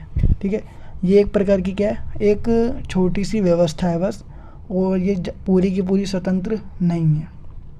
फिर इसके बाद बोला गया सामाजिक व्यवस्था, ठीक है, तथा उनकी अन्य उपव्यवस्थाओं सही संबंध रखते हुए भी ये बहुत हद तक स्वायत्त होती है। अगर सबके तौर पर अगर हम देखें तो सब में से ज़्यादा राजनीतिक व्यवस्था को बहुत ज़्यादा इंडिपेंडेंट या स्वायत्तता दी गई है। ठीक है, तो देखो अगर हम देखें सभी के तौर पर कंपैरिजन करके देखें, तुलना करके देखें, तो सबसे ज़्यादा जो स्वायत्तता है वो किसको मिली है, राजनीतिक व्यवस्था को। ठीक है, इतनी सामाजिक व्यवस्था या फिर आर्थिक व्यवस्था या धार्मिक व्यवस्था को नहीं मिली है जितनी किसको मिली है, राजनीतिक व्यवस्था को मिली है। ठीक है, तो सभी के तौर पर अगर हम देखते हैं, अन्य छोटी उपव्यवस्थाओं के अगर तौर पर हम देखते हैं तो सबसे ज़्यादा स्वायत्तता किसको मिल रही है, राजनीतिक व्यवस्था को मिल रही है। तो देखो इसमें यही बताया गया सामाजिक व्यवस्था तथा उसकी अन्य छोटी छोटी व्यवस्थाओं को सही से संबंध रखते हुए अगर हम देखें तो ये बहुत हद तक क्या है, स्वायत्त होती है। इनके पास अन्य व्यवस्थाओं को आदेश देने का और उन्हें मनवाने की क्षमता भी होती है। ठीक है, डेविड ईस्टन के अनुसार राजनीतिक व्यवस्था स्वयं में ही परिपूर्ण सत्ता है। खुद में ये क्या होती है, पूरी की पूरी सत्ता है जो उस वातावरण या परिवेश से संबंधित या जिससे वह घिरी हुई है। ठीक है, और जिसके अंतर्गत वह प्रचलित होती है, जिसके अंदर ये खुद शामिल होती है और मशहूर होती है, उससे अलग होती है। ठीक है, स्पष्ट अलग होती है पूरी तरह से। राजनीतिक पद्धति से प्रभावित अवश्य होती है किंतु यह उसकी दासी नहीं होती, मतलब उसकी सारी बातें नहीं मानती। इसलिए पद्धति विश्लेषण उपागम के समर्थकों का मत है कि यह उपागम कुछ ऐसी धारणाओं को विकसित करने में सहायक सिद्ध हो सकता है जिसके आधार पर अलग अलग राजनीतिक घटनाओं की व्याख्या की जा सकती है। अब इसकी देखो बुराइयाँ किस किस ने करी है वो हम जानेंगे। तो देखो पद्धति विश्लेषण उपागम की अनेक कारणों से बहुत तेज़ी से बुराइयाँ की गई है जो नीचे लिखी गई है। पहला है, पद्धति विश्लेषण के समर्थक किसी एक विशेष विचारों से मनोग्रस्त मतलब उसी में डूबे रहते हैं। वे सभी घटनाओं को एक प्रणाली के रूप में देखने लगते हैं। ठीक है, मतलब कि वो एक ही विशेष विचार की ओर डूबे रहते हैं, मतलब उसमें मगन रहते हैं, जिसके कारण वो सभी पर ध्यान नहीं देते और सभी को एक ही चीज़ मान लेते हैं कि सारी घटनाएं क्या होगी, एक जैसी होगी, एक ही प्रणाली के रूप में देखते हैं, इसलिए सभी व्यवस्थाओं को, ठीक है, जो घटनाएं होती हैं। दूसरा, पद्धति विश्लेषण परिकल्पनाओं के निर्माण में बहुत अधिक सहायक सिद्ध नहीं हो सकता। इस उपागम के आधार पर जिन परिकल्पनाओं का निर्माण किया जाता है उनकी प्रकृति अमूर्त होती है, मतलब कोई आकार उनका होता ही नहीं है। उनकी अनुभव सिद्ध जांच नहीं की जा सकती। जब जिसका आकार ही नहीं होगा तो उसकी जांच कैसे की जाएगी, क्योंकि वो क्या है, एक कल्पना है। फिर तीसरा आता है, इस उपागम में क्रांतिकारी परिवर्तन को स्पष्ट करने की क्षमता नहीं होती। मतलब इसमें ना हर लोग यही मान लेते हैं कि जो भी व्यवस्था, जो भी परिवर्तन आ रहा है, ठीक है, राजनीतिक व्यवस्था में जितने भी परिवर्तन आ रहे हैं वो सारे के सारे विकास में सहायता करेंगे। तो इसलिए क्रांतिकारी परिवर्तन को स्पष्ट करने की क्षमता नहीं होती इस उपागम के अंतर्गत, क्योंकि हर कोई ये मान लेता है कि जो भी परिवर्तन आएगा वो क्या होगा, विकास में हेल्प करेगा, डेवलपमेंट में क्या करेगा, हेल्प करेगा हमारी। लेकिन ऐसा नहीं होता, ठीक है। इस उपागम में क्रांतिकारी परिवर्तनों को स्पष्ट करने की क्षमता नहीं होती। इसमें ये मानकर चला जाता है कि राजनीतिक व्यवस्था में आए सभी परिवर्तन विकासवादी प्रवृत्ति के होंगे जो हमारा विकास करेंगे। इसलिए कोई भी जागरूक मतलब कि क्रांति नहीं लेकर आता, या फिर ये कह लो जागरूक तो होते हैं लेकिन क्रांति नहीं लेकर आते हैं। वो किसी प्रकार का लड़ाई झगड़ा या फिर आवाज़ जो है वो बुलंद नहीं करते। फिर इसके बाद आता है फोर्थ, जो अपना लास्ट पॉइंट है, ईस्टर्न ने राजनीतिक पद्धति को सबसे ज़्यादा स्वायत्ता प्रदान की है, ठीक है। ईस्टर्न ने राजनीतिक व्यवस्था या पद्धति या प्रणाली को सबसे ज़्यादा जो स्वायत्ता वो दी है। राजनीतिक व्यवस्था को स्वायत्त मानना विभिन्न व्यवस्थाओं की अंत्यक्रिया की अनदेखी करना है। देखो राजनीतिक व्यवस्था को सबसे ज़्यादा दे दिया, लेकिन बाकी जो छोटी छोटी क्रिया या व्यवस्था है उनको अनदेखा कर दिया। ये सबसे बड़ी आलोचना है इस पद्धति की, ठीक है। तो ये जो था अपना प्रणाली उपागम या पद्धति उपागम या व्यवस्था उपागम, जिसको आप दृष्टिकोण भी कह सकते हो, उसके बारे में जितनी भी इन्फॉर्मेशन थी जो आपके एग्ज़ाम से रिलेटेड है या आपके सिलेबस से रिलेटेड है वो आज कवर हो वीडियो। सो गाइस, इस वीडियो में हम बात करने जा रहे हैं संरचनात्मक कार्यात्मक उपागम, ठीक है। संरचनात्मक कार्यात्मक उपागम क्या होता है, तो सबसे पहले हमें बेस से जानना पड़ेगा। देखो सबके सब जितने भी उपागम हम पढ़ने वाले हैं ना इस बुक के अंदर, जितने भी हम पढ़ चुके हैं या फिर पढ़ने वाले हैं, ठीक है, उपागम, वो सारे के सारे तुलनात्मक राजनीति के अंतर्गत आते हैं, ठीक है। कंपेरेटिव पॉलिटिकल जो है ना उसके अंदर ही सारे के सारे उपागम आते हैं। और संरचनात्मक कार्यात्मक उपागम या संरचनात्मक प्रक्रियात्मक उपागम या फिर संरचनात्मक कृत्यात्मक उपागम, तीनों का मतलब एक ही है, ठीक है। तो देखो और समझते हैं इसे। तो तुलनात्मक राजनीति के अंतर्गत सारे उपागम आते हैं, तो ये भी क्या है, एक प्रकार का उपागम है। तो ये भी किस में आएगा, तुलनात्मक राजनीति के अंतर्गत आएगा। तो देखते हैं और बेसिक से जो है बेस से हम इसे जानेंगे। तो देखो तुलनात्मक राजनीति के अंतर्गत तुलनात्मक राजनीति को दो भागों में बांटा गया है, या फिर तुलनात्मक राजनीति के अंतर्गत जो उपागम है उनको दो भागों में बांटा गया है। पहला है पारंपरिक उपागम, जिसको परंपरागत उपागम या पुराना उपागम भी कहते हैं। फिर जब पुराना उपागम फेल हो गया तो दूसरा उपागम निकल के आया जिसको बोलते हैं आधुनिक उपागम, ठीक है। तो आधुनिक उपागम के अंतर्गत भी बहुत सारे उपागम है और पारंपरिक पुराना या परंपरागत उपागम के अंतर्गत भी बहुत सारे उपागम थे। तो आधुनिक उपागम जो है ना उसमें हम जो संरचनात्मक उपागम आता है तो उसके बारे में जानने वाले हैं। देखो आधुनिक उपागम के अंतर्गत आता है संरचनात्मक कार्यात्मक उपागम, ठीक है। पारंपरिक के अंदर जो आता था संस्थागत वो हम पढ़ चुके हैं। और आधुनिक के अंतर्गत ना कई सारे उपागम आते हैं, जैसे कि प्रणाली उपागम हो गया, नव संस्थात्मक उपागम हो गया, और तीसरा हम ये पढ़ने जा रहे हैं संरचनात्मक उपागम, ठीक है, जिसको संरचनात्मक कार्यात्मक उपागम कहते हैं, वो हम पढ़ने वाले हैं। तो देखो आधुनिक उपागम के अंतर्गत आने वाला एक उपागम प्रणाली उपागम भी है, ठीक है। प्रणाली उपागम जो इससे पहले वाली वीडियो में हमने जाना था, जिसे आधुनिक उपागम के अंतर्गत बहुत ज़्यादा इम्पोर्टेंट जो स्थान है वो दिया गया है, ठीक है। जो ये क्या बोलते हैं प्रणाली उपागम है ना, ये आधुनिक उपागम के अंतर्गत बहुत महत्वपूर्ण उपागम है। और इससे पहले हमने जाना भी था कि प्रणाली उपागम को पद्धति उपागम या व्यवस्था उपागम भी जानते हैं, ठीक है, इसके इन नामों से भी जाना जाता है। अब देखो प्रणाली उपागम के बारे में हम इस वीडियो में क्यों जान रहे हैं, क्योंकि देखो जब प्रणाली उपागम जो कि आधुनिक उपागम के अंतर्गत सबसे इम्पोर्टेंट है, ठीक है, जब प्रणाली उपागम की आलोचना की गई, ठीक है, तथा उसमें भी कुछ कमियाँ निकाली गई थी, तो इसी से विकसित होकर या फिर इसका जैसी डेवलपमेंट हुआ तो इससे विकसित होकर एक नया जो क्या बोलते हैं उपागम है वो उभर कर आया, जिसे हम बोलते हैं संरचनात्मक कार्यात्मक उपागम, ठीक है। तो जब प्रणाली उपागम की क्या की गई थी, कमियां निकाली गई या बुराइयां की गई, तो उससे विकसित होकर के आया एक संरचनात्मक कार्यात्मक नाम का एक उपागम सामने आया, जो कि आधुनिक उपागम के अंतर्गत ही आता है। तो आई होप आपको इतना समझ आ गया होगा। फिर इसके बाद देखो संरचनात्मक कार्यात्मक उपागम को संरचनात्मक कृत्यात्मक उपागम भी कहा जाता है और संरचनात्मक प्रक्रियात्मक उपागम भी कहा जाता है। इसके टोटल 3 नाम है अगर हम जाने, ठीक है। तुलनात्मक राजनीति में संरचनात्मक प्रक्रियात्मक उपागम के प्रयोग की प्रेरणा जो है वो रैडक्लिफ, ब्राउन और बी मैलिनोस्की सरीखे मानव वैज्ञानिकों की कृतियों से हुई थी। ठीक है, मानव वैज्ञानिक थे ये दोनों के दोनों, तो इनकी किताबों से हुई थी इनके प्रयोग की प्रेरणा की शुरुआत। अब इसके बाद देखो मानव वैज्ञानिकों ने ना केवल क्या किया था, आदिम जातियों जो मतलब कि पुराने समय के आदि मानव वगैरह थे ना, उनकी जातियों के अध्ययन या इनके बारे में जो स्टडी थी उनके लिए उपयुक्त सैद्धांतिक ढांचा तैयार कर दिया था। ठीक है, मानव वैज्ञानिकों ने केवल पुराने समय के जो लोग हैं उनकी बात की थी, उनकी जातियों के अध्ययन के मतलब कि उनके जातियों के बारे में अध्ययन किया था और वो भी सैद्धांतिक तौर पर ये ढांचा तैयार किया था। परंतु सभ्य समाज के अध्ययन के लिए ऐसा सैद्धांतिक ढांचा तैयार करने का श्रेय प्रसिद्ध समाज वैज्ञानिक टैलकट पार्सर्स को जाता है। ठीक है, देखो मानव वैज्ञानिकों ने क्या करा था, आदिम जातियों के बारे में अध्ययन किया था। ठीक है, जो कि जिस समय सभ्य समाज नहीं था, क्योंकि आदिम समय में कोई समाज जो था ना वो ढंग से नहीं बसाया गया था। और बात करें अब सैद्धांतिक ढांचे की, तो सैद्धांतिक ढांचा तैयार किया गया था आदिम जातियों के समय। वो भी कौन से वैज्ञानिकों ने किया था, मानव वैज्ञानिकों ने किया था, जो थे रैडक्लिफ, ब्राउन और बी मैलिनोस्की। अब उसके बाद एक और वैज्ञानिक आते हैं जो है समाजवादी, जिनका नाम है टैलकट पार्सर्स।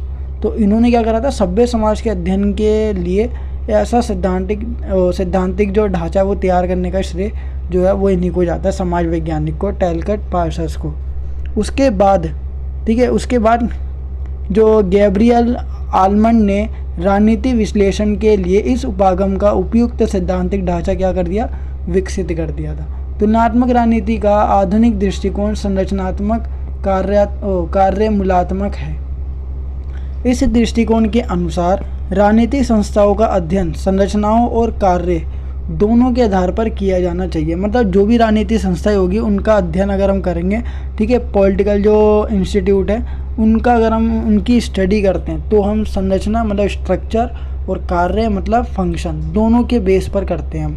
ठीक है, इस दृष्टिकोण या उपागम के अंतर्गत किसी भी राजनीतिक व्यवस्था में संरचना मतलब स्ट्रक्चर और कार्य में बहुत ही घनिष्ठ संबंध होता है, मतलब बहुत ही ज़्यादा गहरा संबंध या रिलेशन पाया जाता है किसी भी राजनीतिक व्यवस्था में संरचना और कार्यों के बीच।